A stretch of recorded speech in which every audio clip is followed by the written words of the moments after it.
Hello and welcome to the Armenian News Network Groong Week in Review for February 4, 2024. Today we're talking with Varuzhan Geghamyan. Hello, Varouzhan. Welcome to the show. Hello, thank you for having me. Varouzhan, let's begin with the most timely news. We're recording this on February 3rd, Saturday, and about a week ago, a U.S. base in Jordan or Syria, depending on which news source you read, was attacked, resulting in the death of 3 U.S. soldiers, and everyone in the region was bracing for an escalation and a retaliation from the United States.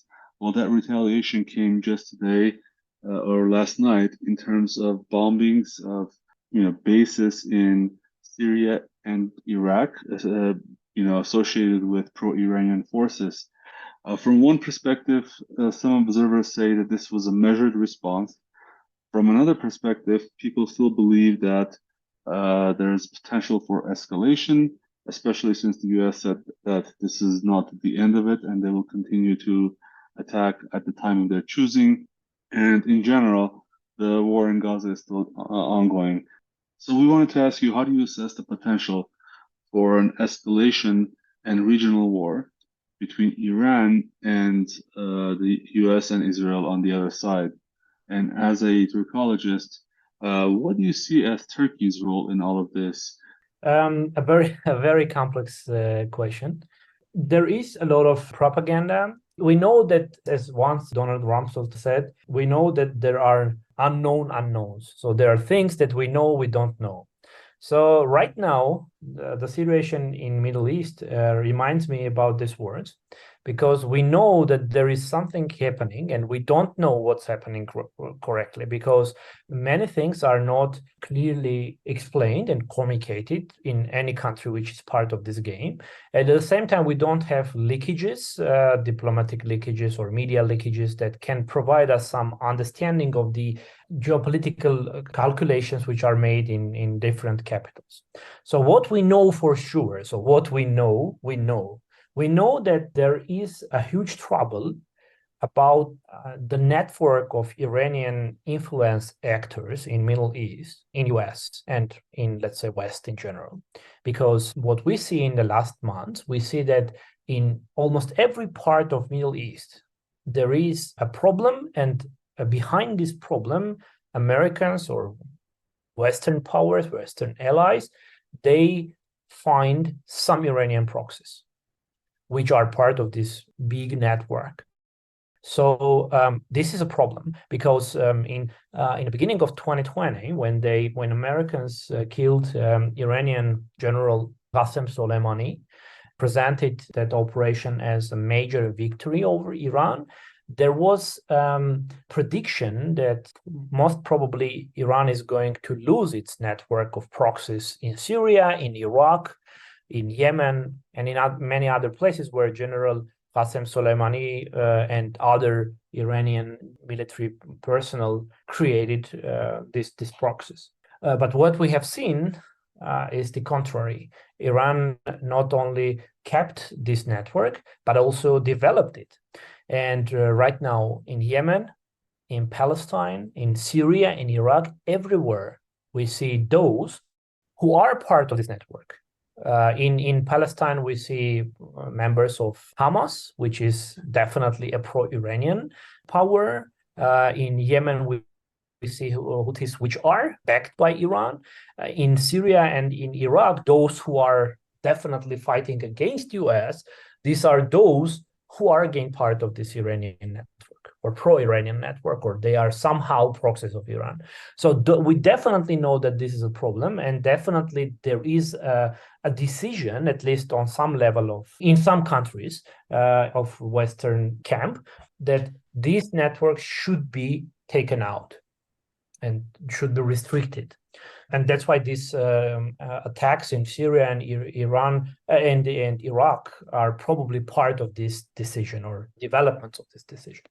So this is the first thing we know. And the second thing we know for sure, we are witnessing change of zones of influence in Middle East. And this is a process which probably will change the borders in Middle East to the level which is somehow equal to the major geopolitical shift which happened in the beginning of 20th century, or actually after the First World War, when the current borders of Middle East were somehow formed. Right now, we see that there is change of this 20th century design, and the new change definitely means that this is not just a paperwork, but a military complex of military conflicts in all over the region. And right now, look at this map, and you'll see that official borders are not reflecting the reality on the ground. You can see a whole Syria, but it's not a whole Syria. You can see Iraq, but it's not the same Iraq which you can find on a map. Iraqi government has very limited influence in the north, for example, or in the south. So this is the second thing, and it means that the conclusion for this is that in the future we are going to face new conflicts in Middle East, and Middle East is going to be one of the major fields of geopolitical competition, where everybody, both the local actors and regional actors and global actors, are going to take part. And the third and final thing, Turkey is very well known of the processes which are happening in Middle East. And for Turkey right now, or Turkish foreign policy, Middle East is definitely number one priority. And by the way, when I'm saying Middle East, South Caucasus is part of the Middle East, okay? So it's number one priority, and latest Turkish official rhetoric and narratives and state propaganda declares that they are going to continue to be part of the Middle East and to make decisions on behalf of Middle East. So Turkey feels that it's not just a regional power, but actually the leader of the Middle East, or the most capable country of the Middle East. So they should be part of this new design of Middle East. So that's why they are looking for the opportunity to continue their incursion and rising their influence in many countries of the Middle East. And these attacks, latest attacks on Syria and Iraq, I believe it's another, let's say, attractive step for the Turkish elite to say that, okay, guys, something is going to happen, so we can continue our fight in Syria or in Iraq, because nobody has a clear influence in this region, so we can be part of it. We can take more from this pie. As it happened 10 years ago when the Arab Spring started, and Turkey decided to be not just a witness, but rather a part of these transformations, and occupied northern parts of Syria and Iraq. So these are three things that we know for sure. So Varouzhan, you're basically talking about Turkey reconstituting the Ottoman Empire here. Well, you can name it like that. Yeah, I mean, it might be politically incorrect to say this, but it is correct. When you talk about the Middle East and the South Caucasus, this is what's happening. Of course, but just there are people, especially in Armenian world, that when they hear words like this and analysis like this, they somehow try to opposite to this, saying that no, guys, no pan-Turkism, no Ottoman Empire. This is very old. This is outdated. It doesn't have any connection to reality. But in fact, when we are saying that Turkey is trying to increase its zone or widen its zone of influence in Syria and Iraq, this is actually the same. Okay, yeah. Because Ottoman Empire was developing its influence or conquering territories according to their interests, not just simple territories, but rather those territories which are of interest for Turkey. And right now we see the same. Well, okay.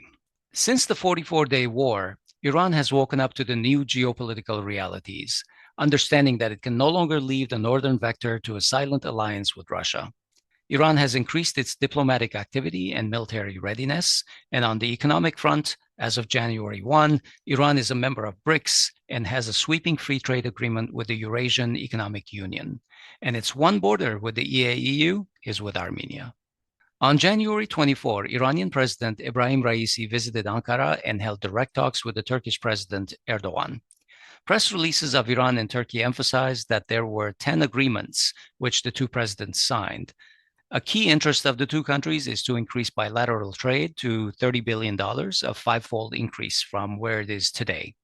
In addition to condemning Israeli violence in Gaza and making statements supporting the Palestinian cause, the sides discussed regional security, including Syria, Iraq, Afghanistan, and the South Caucasus. Iran's foreign minister, Hossein Amir Abdollahian, was in Ankara a week before Raisi and met with both Turkish Foreign Minister Mevlut Çavuşoğlu as well as Erdogan. Abdollahian referred to the discussions about the South Caucasus as, quote, important regional issues that ultimately correlate with the security of the region, end quote, and said more movements in this area are an important necessity today. When Raisi returned home, we again heard strong statements that Iran will not accept any change to international borders, alluding to the so-called Zangezur corridor through Armenia that Turkey and Azerbaijan have their eyes on. Varouzhan, can you describe the geopolitical dance between these two regional powers, Turkey and Iran, regarding both the Middle East and the South Caucasus? What are their main areas of interest? What are their areas of cooperation and areas of either disagreement or competition? Thank you, Asbed. The relations between Turkey and Iran are typical to countries which are playing not just like countries or middle powers, but rather more like empires. By saying empires, we mean that they have a strong and very sophisticated system of government, and this means also very sophisticated and multi-layered foreign policy, which in its turn means that between two countries you don't have linear relations, but rather you have relations which are having different parts and different divisions, which can be from the first glance. In one front they have cooperation, in the other front they have conflict, and we can even say a war. So Turkey and Iran are right now cooperating in some fields. At the same time, they have conflict and competition on the other edge of their relations. So this last visit is should be read, should be translated, having this angle. And so as far as we know from the pro-government media and analysis, the last meeting was about more about economic cooperation, it as well, and also about Kurdish question, because these are the two main fields where we have definitely Turkish-Iranian cooperation.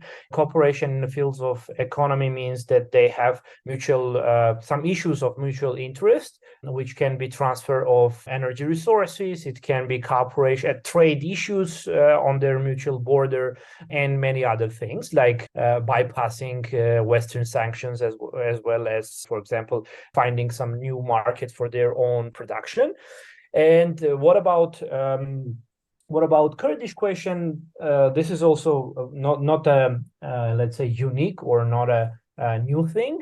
Turkey and Iran, they are facing actually the same issue with Kurds, because possible Kurdish state which can be built or which can be declared in northern part of Iraq and Syria can further be a challenge for both for Turkey and for Iran.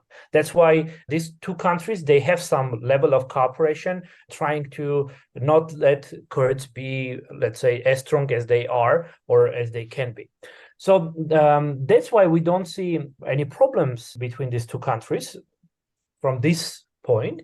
But at the same time, just back to Tehran, Iranian side once again repeated that in South Caucasus, where they have a clear conflict, not a cooperation, in South Caucasus, the positions are the same. And I'm more than sure that during the negotiations in Ankara, presidents of two countries definitely they touched issues of South Caucasus. And of course, the position of Iranian side about Armenia and about possible Turkish invasion in the south of South Caucasus definitely was also part of negotiations there. Yeah, I'm always concerned that when they are negotiating, for example, what they are agreeing upon for the Kurds will have some kind of an effect on how they see each other's interests in the South Caucasus.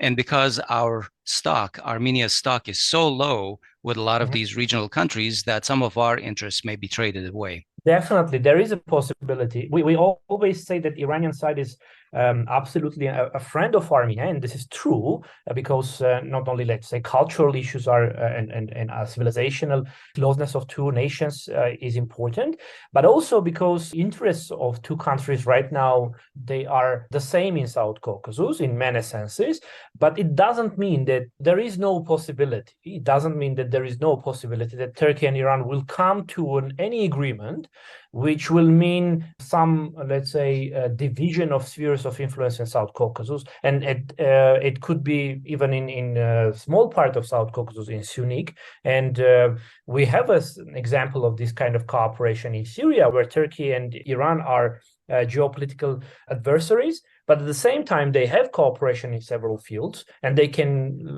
do the same in Sunni as well. Yeah, Raisi has said that Iran believes that all states should limit or stop their activities or relations with Israel to discourage the atrocities in Gaza. Iran says that Turkey should do more in this area. Given that Azerbaijan is one of Israel's key sources of revenue and also energy, and Turkey is a conduit for Azerbaijan's oil and gas to Israel, how does this affect Iran's relationship with Azerbaijan? In many ways, I look at Iran as a lot more ideologically driven than a lot of other states. This is an interesting question, and I believe that there is no clear-cut answer to this, because what we have seen during these last 4 years after the 2020 Artsakh war, we have witnessed a major change in Iranian foreign policy, which is not so obvious. What I mean, before 2020, we have a situation when Iranian side never developed, after the collapse of Soviet Union, never developed a special policy towards South Caucasus. So many things which Iranian side was doing and implementing, it was done through some inertia and with no clear strategy, but rather just responsive to the issues and responsive to the developments on the ground. From 2020, when they witnessed change of balance of power in South Caucasus, and also they have witnessed clear threats to own security, there was a shift. A shift happened in Iranian state and Iranian elite, and this elite started to develop a separate South Caucasus strategy of foreign policy. I can say that I'm not a specialist on Iran, definitely, but what I have seen from different sources and from my colleagues, now we are in the process of the development of this strategy. And one of the core ideas and principles of this strategy is about Sunni, and this was actually the same thing that the Iranian side is continuously repeating about the impossibility of change of the borders in South Caucasus. But this is only one of the principles that we know for sure, but we don't know the other principles. And this long, let's say, introduction was to make a ground for my next statement. It is that there is no clear strategy for Azerbaijan right now in Iran, what we can see at the moment. Interesting.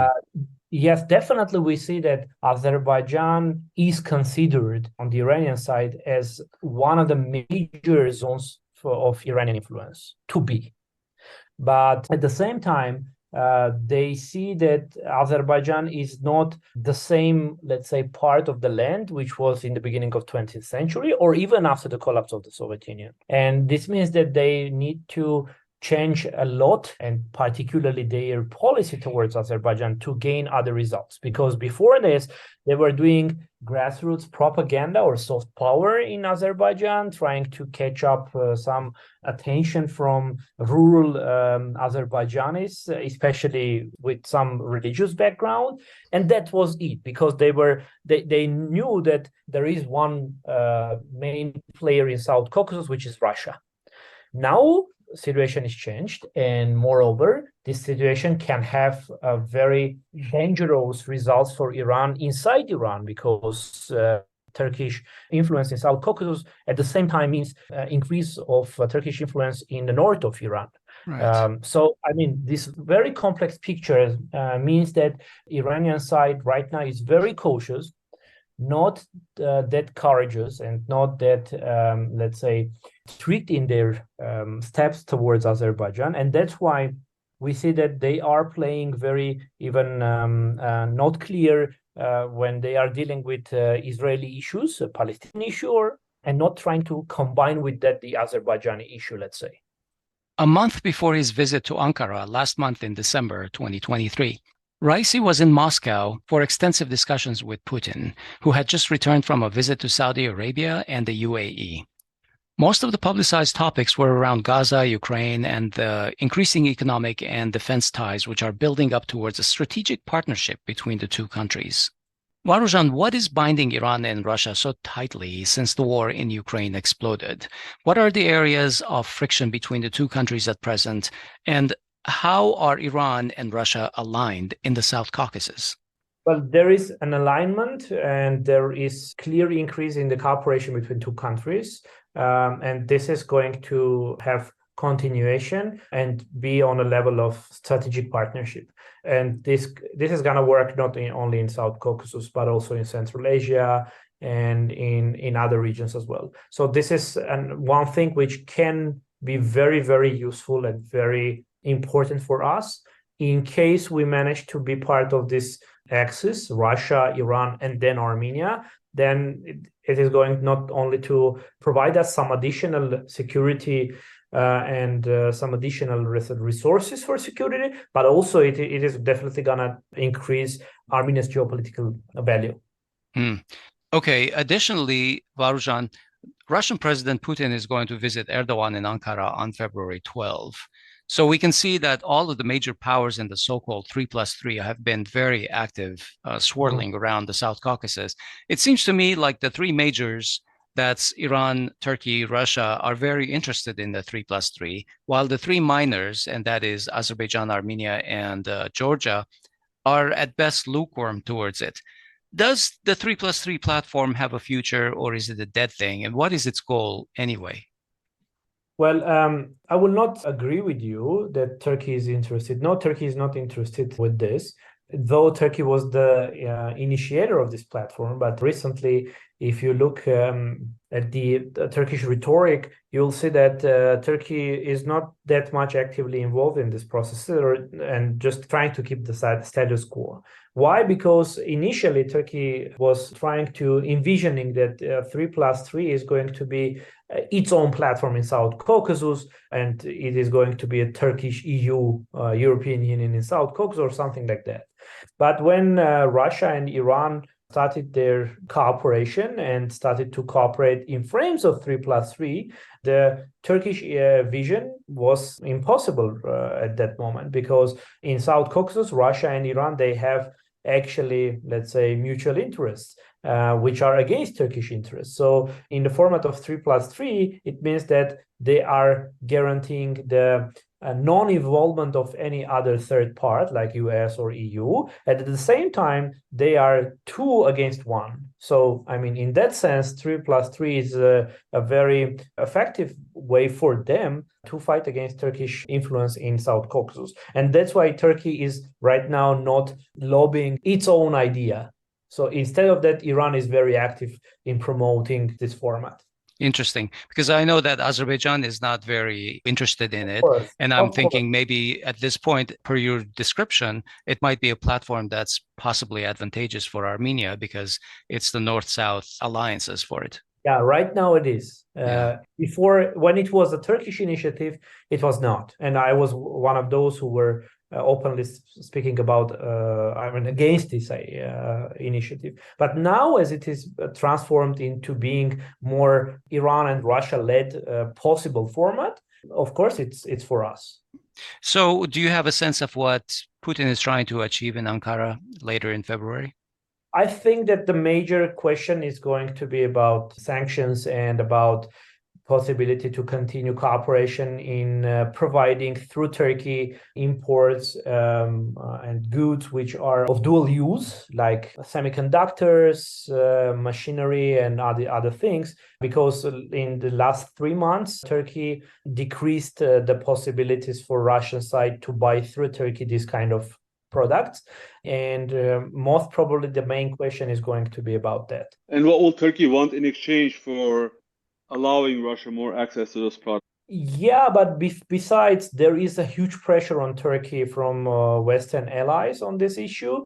There are many things that are happening on daily basis between Russia and Turkey. There is definitely we can say a freezing of, not the conflict, but vice versa, a freezing of relations and more conflict relations, more difficult relations. And probably Russian Turkish presidents are going to find some solutions. But just to remind you, I'm not sure that this meeting is going to happen. I mean, I'm not sure that it's definitely going to happen. In August, if you remember, we had another situation like this when there were, even dates for the meeting, concrete dates, but it never took place. Yeah. And Hovik, the four areas that I'm aware of on their agenda, topping it was the Ukraine grain deal, where Turkey is very interested in pulling Russia into the grain deal, which it dropped out of.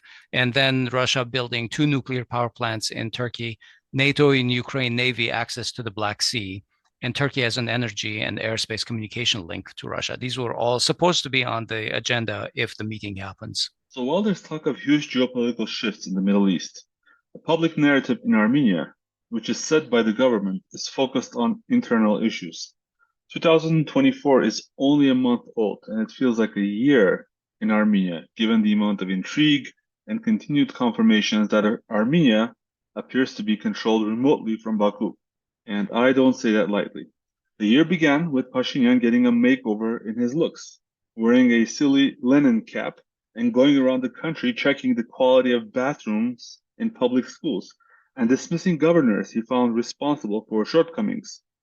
To many analysts, this looked a lot like electioneering, but Pashinyan himself laughed that off. Then, the clowning around in school bathrooms stopped and was dominated by news from Azerbaijan, where at the highest levels, Aliyev rejected one myth after another that Pashinyan had been selling to the Armenian public. So far, Aliyev has rejected mediation by the West in the, quote, peace treaty negotiations, unquote, rejected Pashinyan's pleas to recognize Armenia's territorial integrity with 29.8 thousand square kilometers of area. He has rejected the idea that there should be a security guarantor to future so-called peace treaties. He demanded to receive guarantees that Armenia could never pose a military threat to Azerbaijan.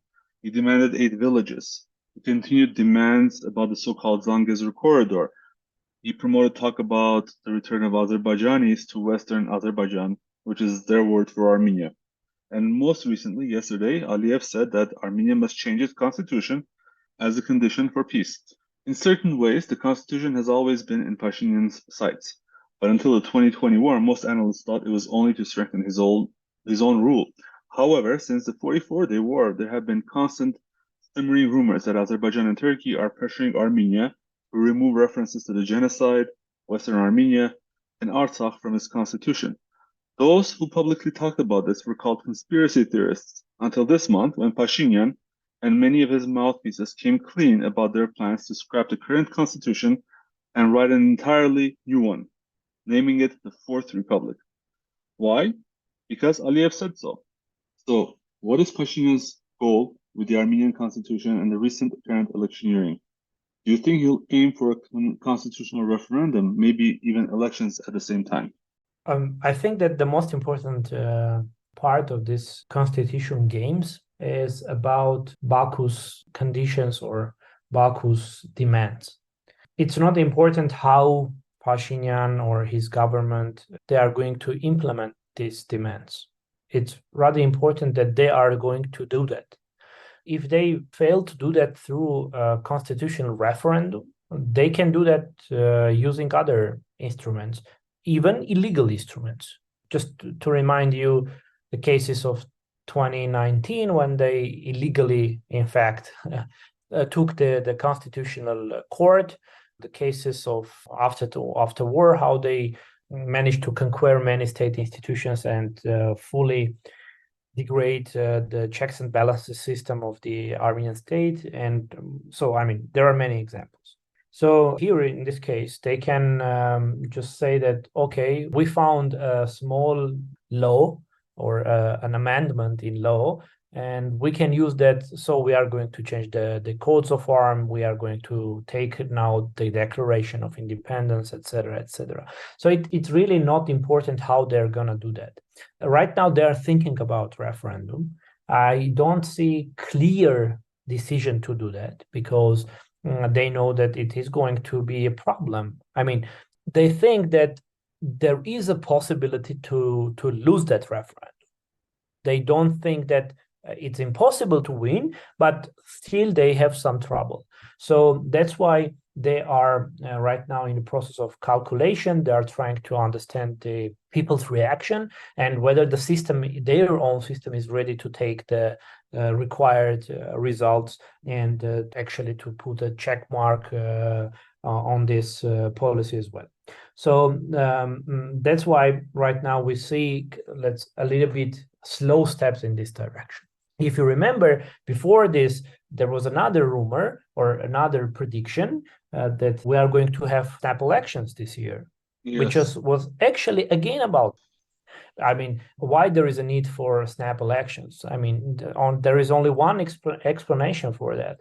There is a lack of legitimacy for Pashinyan in sense of Artsakh and general Azerbaijani and Turkish policy. So he needs that. Referendum is another way to do that. Okay, but right now we don't see any conversation about snap elections. We see about referendum. Months ago, I was predicting that we are going to have both snap elections and referendum on the same day, and this still is a possible option. But as again, just to make it clear, I'm not sure that they're going to do that, but I'm sure that they're going to change the whole logic of the Armenian state, especially in sense of Turkey, Azerbaijan, Artsakh issue, and many other things. They are essentially talking about a fourth republic. In his discussions correct. 2 days ago or 3 days ago, Pashinyan basically started saying that that is on the table for him. Of course, having destroyed the Third Republic, is he the right person to even think about a fourth republic? Well, this is a very, very, very good reminder, Asbed, about the way that they are communicating what they are doing.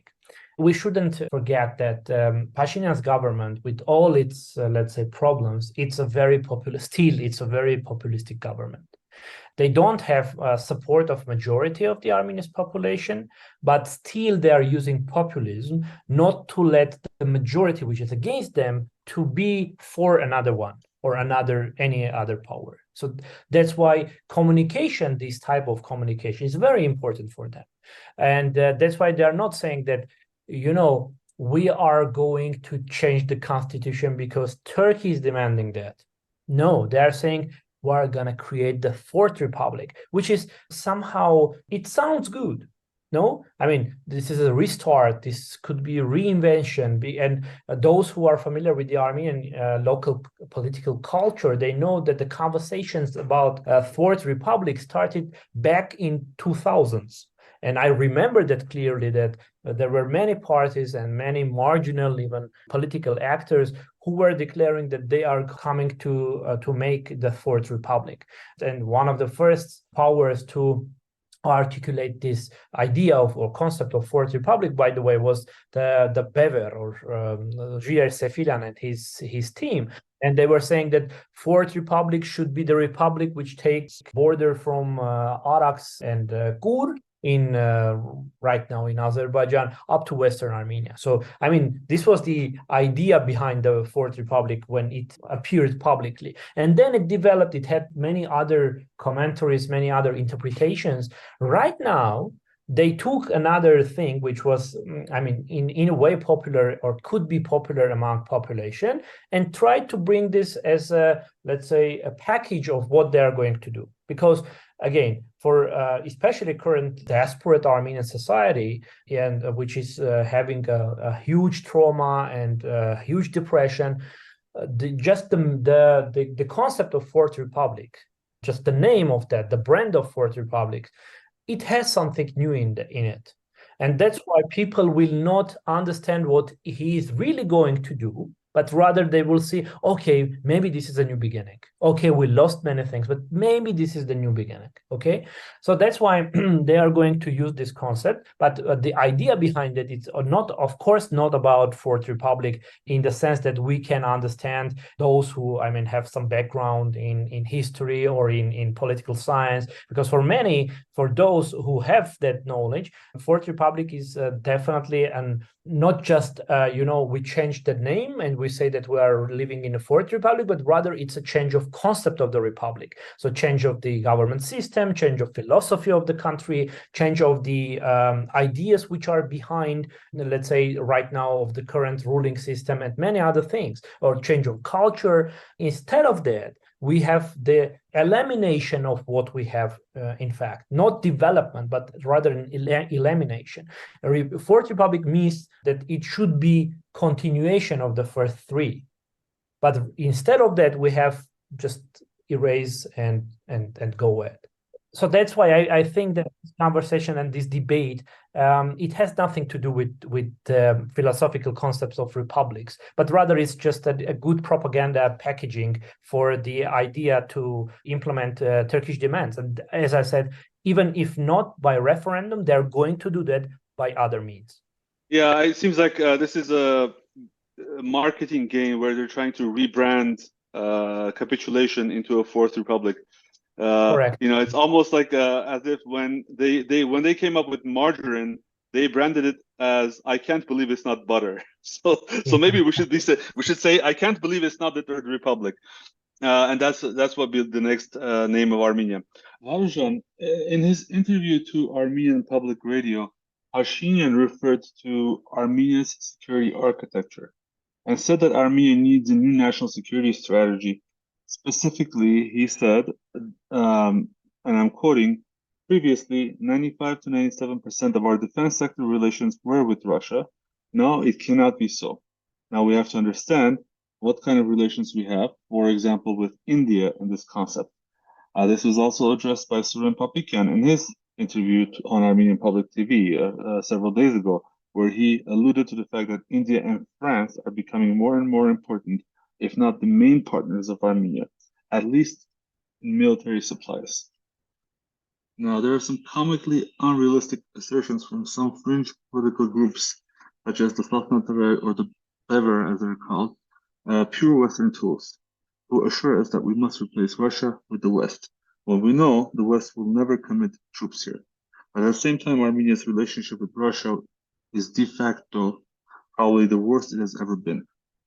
Do you believe the argument that some make that supply of Russian arms to Armenia is currently constrained due to objective reasons, such as the war in Ukraine, or is there more to it? Is it possible to repair the relationship to the level that existed before, or is Armenia doomed to stop relying on Russia as a serious security partner? So another very interesting and important question, Hovik. Let me first make a remark that I think that the BEVER and all these type of organizations, they are definitely like pro-Western and they are regulated by West. I have no, let's say, doubt on that. Second, about the Russian stance, here I'm trying to judge by what I know and what I can somehow analyze from news and some leakages. I know that there is definitely a problem between Armenia and Russia. And this was not a new problem, to be frank. The relations between Armenian and Russian states, they were not brilliant even before 2018, as we used to say.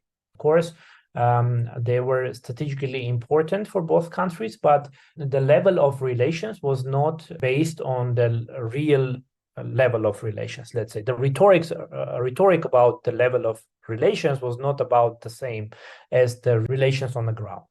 So, and I see that many problems come from there.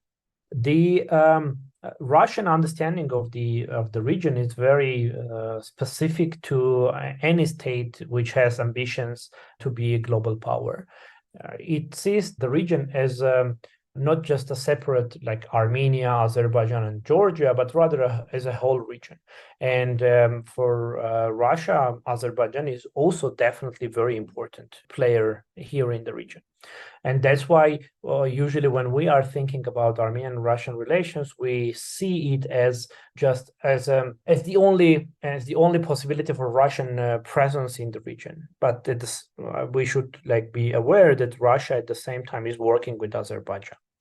What we really can use for our benefit in these complex relations, it is to try to bring the idea here in Armenia and then in Russia as well, that Azerbaijan, even if at the very moment situationally can be friend or even ally for Russia in the region, in long term, even in mid-term distance, Azerbaijan is a threat to Russia, because no matter how Aliyev tries to be independent, still it's a Turkish political project. And Azerbaijan has no real independence without Turkish state. Even during the periods when it was part of Russian Empire or USSR, Azerbaijan was still a Turkish project. And its very essence of being is about being a Turkish state here, a continuation of Turkey. And it is going to be like that. I mean, otherwise it has no other, let's say, importance or even no other base to be independent country here in this region with these borders. So there is an understanding of this threat for Russia in Russian elite, but unfortunately, this understanding is not central for decision making in Russia. And this is because of three reasons. First, because Russian elites are also this is not the elite which we were thinking about. This is an elite with a lot of problems, and we see that Ukrainian case showed us many problems in Russian elite, many problems. Just to remind you, there are dozens of former high-ranking political actors who left the country, who actually were against the decision of Russian state to start the war. So that's why the elite is not really making calculations on long-term and mid-term. Second reason is that there is Azerbaijani and Turkish very intensive and very proactive lobby in Russia, and I have seen this by my own. And this lobby is very efficient in many senses, and particularly in, let's say, lowering Turkish possible threat through Azerbaijan directly from Turkey, trying to pursue, trying to make Russian diplomats, Russian decision makers that Turkey is definitely going to be not an enemy, but rather a colleague and an ally of Russia and Azerbaijan as well. And Aliyev puts a lot of effort on this. And the third thing is that there is no Armenian lobby at all. It was never there, actually, but right now it is absolutely absent from there. I mean, we have no Armenian presence in Russian inner circles, and that's why Turkey and Azerbaijan, they are very efficient in what they are doing, trying to say that Armenia is not the key player in the Caucasus for Russia. Azerbaijan is the good ally, and there is no threat coming from Azerbaijan, so you should be with them. There is no problem with this. So these three main factors brings the situation like this. And having this situation, let's put it like this, having this situation, it's difficult to have another result and another level of cooperation from Russia. So what we can do is to understand that Russia is the most key, there is no other player higher than Russia in this region. And there are some points where we can have strong cooperation with Russia. So having this, we should go and work with Russia. We should work, we should make effort. But instead of that, we have criticism of Russia, and that's it. We know that the opposition has decried all these developments vehemently, specifically related to pulling away from Russia instead of trying to work with Russia. But the reality is that there is no substantive echo from the Armenian society in the Republic. There is a huge also disconnect between the Republic and the diaspora caused primarily by this leadership. Hi, Zara, if you're listening. But my question is, what will wake up this Armenian society? How does the opposition become meaningful? and a consequential force in Armenia under the current circumstances? Well, Hovik, all your questions are very, very difficult, and they don't. I mean, Sorry. they have answers, in my opinion, but they need to elaborate, more elaboration, and it will take time. But I will try to bring some theses. Well, I see that the major problem here is that there is a political field in Armenia. And this political field is right now filled up by the only player. And this player is not opposition, but rather Nikol. And all of us, we are playing in this playground. Look at the way how Armenian opposition, with all due regard, how they reacting and what they are doing. This is a responsive reaction to what Pashinyan is doing or going to do. Not more. Secondly, the major tools for work for the opposition or any other political player, it doesn't really matter you are in opposition or you are in power. If you are in politics, it's about power. If you are about power, it means that you should work to gain that and increase that power. So this is a basic, let's say, political science, basic rules, okay? And to gain more power, you should use different tools. Unfortunately, what I see in Armenian opposition side, they are using only one or two tools out of thousands of tools. First, they are using Facebook or let's say media somehow, okay, social media and media.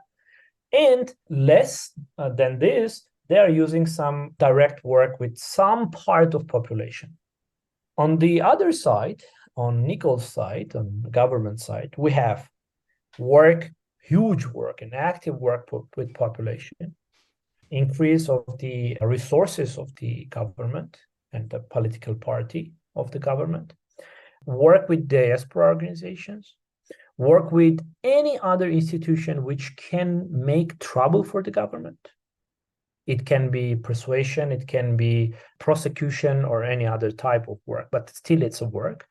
And of course, huge propaganda work, finding ideas, finding new packages, as we discussed already. If you have this type of political actor, you are never gonna win if you are not doing at least the same. I mean, at least you are not putting the same effort. So that's why I'm saying that with this level of engagement in the political game, in political struggle, Nikol is gonna be here until the end of Armenia. Varoush, as you're saying, they're a very reactionary force rather than strategic. Is it a lack of vision on the part of the opposition, or is there a lack of unity? What is keeping them from stepping up to become an equal power against Nikol? I think both and more.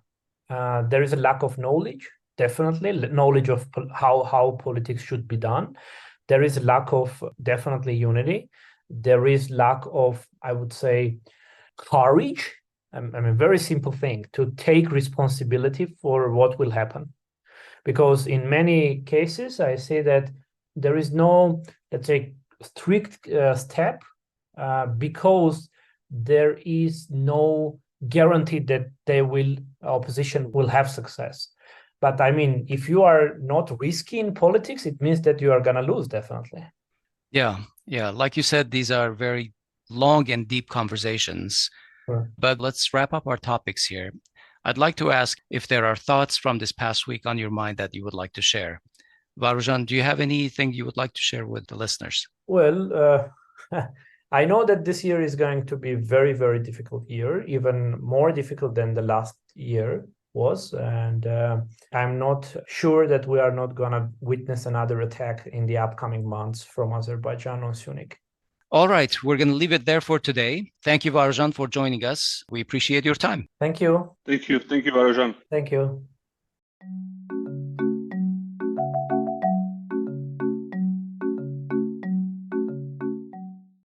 That was our show, recorded on February 3, 2024. We've been talking with Varuzhan Geghamyan, who is an assistant professor at Yerevan State University and teaches on Turkey's modern history and the history of Azerbaijan. I'm Asbed Bedrossian. And this is Hovik Manucharyan. Please find us on social media and follow us everywhere you get your Armenian news. The links are in the show notes. Thanks for listening. We'll talk to you next week.